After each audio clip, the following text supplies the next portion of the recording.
able to travel. まもなく1番線に渋谷品川方面行きが参ります。 Riêng làm bị ra bằng thai này. Lên mình tha này lên mất nè. Làm sao mới lên. Em tìm tiếp được. Đây ta đấy, đây ghi khắp này. Đó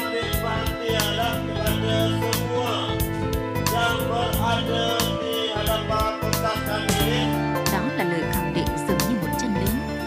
Nhưng có nhà tâm lý đã nói ताते पुण्य उपजय बहुसूला मोह के वशीभूत होकर के आदमी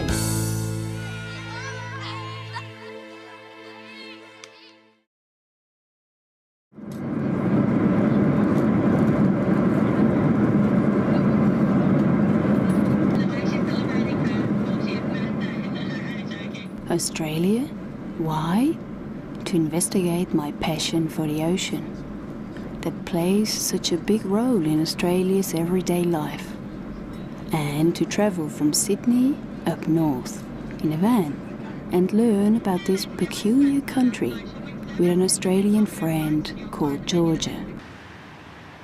Long ago, there was an island surrounded by many miles of deep and dangerous ocean, where nomadic aborigines and abundant wildlife cohabited peacefully. Just as the sun began to set one day, the birds laughed their last cackle of the afternoon. Simultaneously, in Georgian London, a captain was impatiently supervising the loading of a work-worn but sturdy cargo bark that had just been bought by the Navy. James Cook would drop anchor for the first time in Botany Bay and help close the distance between London and the land of the Aborigines forever.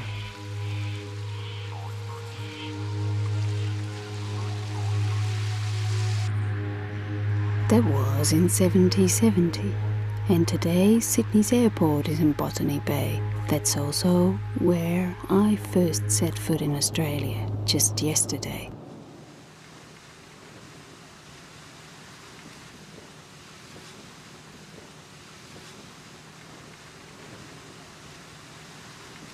What a sensation to arrive in this bay after sailing 20,000 kilometers from Europe.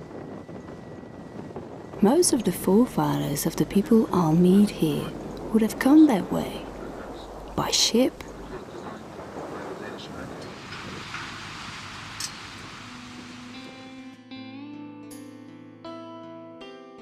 Count on me whenever you need me. But I know that this will be a solitary journey. Follow your urge to cover ground, to move. If you want to live in a camper for a while, seems to me you've come to the perfect place. Take care, Alex.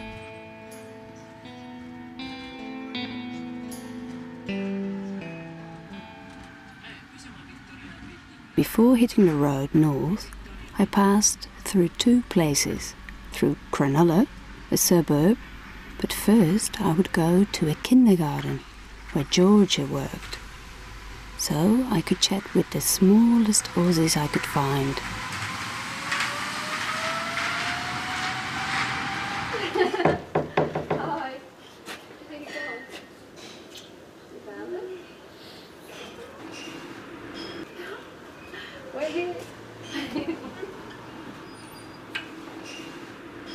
What I wanted to show you was this. Look, these kids have fascinating, almost romantic family histories. Many of the little blighters are the great-great-grandchildren of the first settlers. The fact that modern Australia is based on the work of immigrants fascinates me.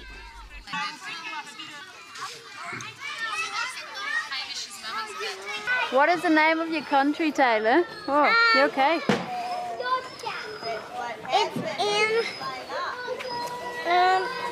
maybe in Australia, in a yellow purple one. That means Annandale. Really? How big's Australia? This big. How big? That big? This big. If you want to walk around, how many days? 15 days. What do you want to do when you grow up? When you're big, what you going to do? Nothing. Nothing.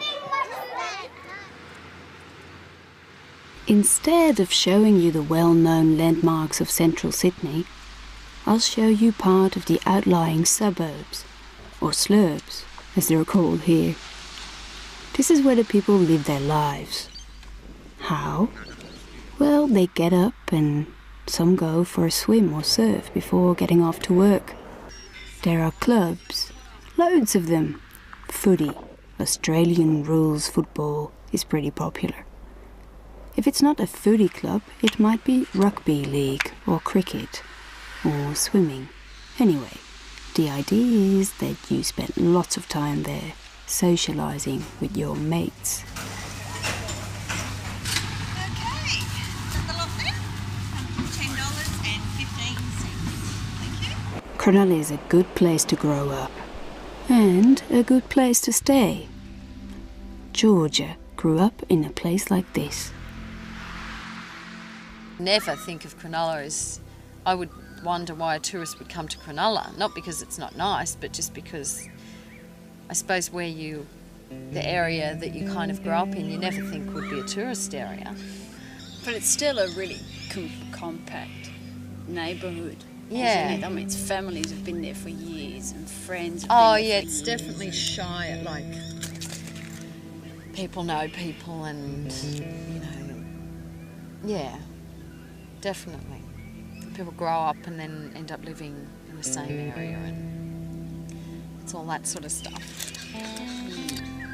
Won't be enough time to get a good... It's not enough time a month, is it, to get a good grasp Well, it's a of what it's whirlwind. like. But I think what's really good is that you've been staying with us and because your experience of here, even though it's a month,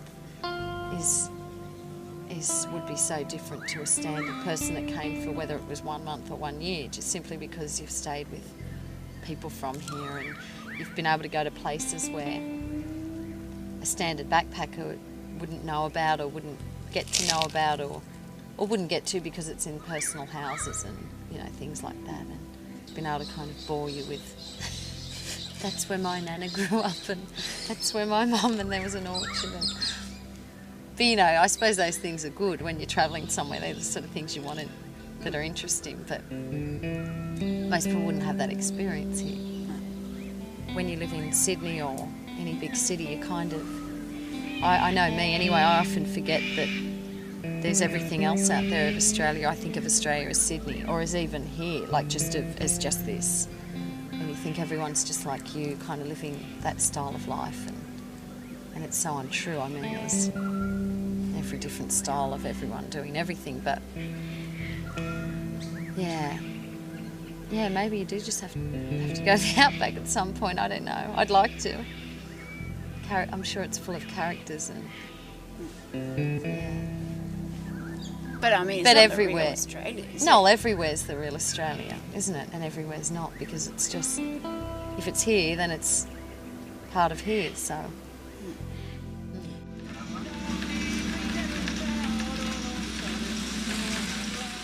And that was the first I learned about Australia. And while I was thinking about it, we were already driving out of Sydney in my temporary home, going north to visit George's sister. But first we slept at a place called Seal Rocks. These guys, we just got to stand up in their face. They went to Melbourne and did exactly that.